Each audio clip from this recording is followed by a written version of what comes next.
If America will go back to its roots, they'll find out, you know, the Founding Fathers, using biblical wisdom, have given us all sorts of tools. Bible says there's nothing new under the sun. Yeah. Wow. Those principles are universal, and by the way, they're not just American principles. Not only is God no respecter of persons, He's no respecter of nations. Yes. Any nation that will take these principles and apply them, the biblical principle out of Jeremiah 17:9 on separation of powers, any nation that wants to use that, it's going to work.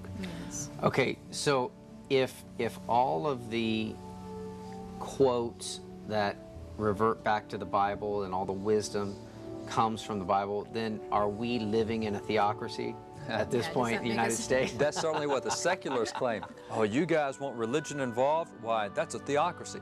You have to go, time out. The reason we have a successful constitutional republic is because religion was involved. That's what gave us these ideas. You get republicanism out of Exodus 18:21. That's Article 4, Section 4 of the Constitution. Article 3, Section 1, dealing with certain forms of punishment, comes right out of Ezekiel. I mean, there's so many clauses of the Bible that we find in the Constitution, certainly biblical concepts. That's why historians have shown that there's nothing that appears in the Declaration of the Constitution that wasn't already taught in the American pulpit before 1763. Wow. So what we're saying is these biblical ideas, and people today think the Bible is a tiny little narrow aspect of living. It deals with eternal life. Well, it does. It deals with spiritual life in the future, but it deals with practical life right now. You find the free enterprise system in the Bible. You find proper and improper forms of taxation in the Bible. The Bible talks about capital gains taxes. The Bible talks about minimum wage. The Bible talks about all these things. Christians think it's just a little bitty spiritual book. It's not. So what happens is all these biblical ideas create the environment and the document and the specific ideas in those documents.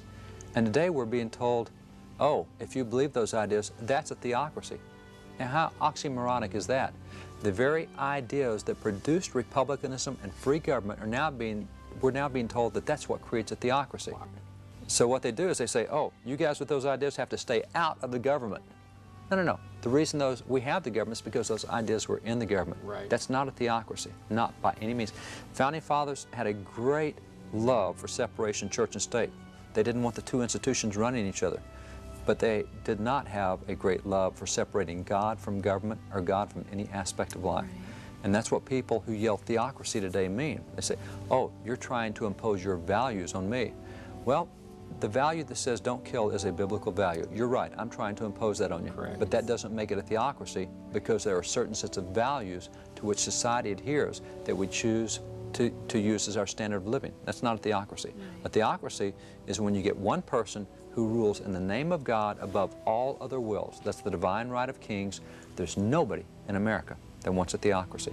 So the nonsense that if you say religion's involved in government, you're establishing theocracy, it's meant to scare people of faith from being involved. It's an intimidation phrase.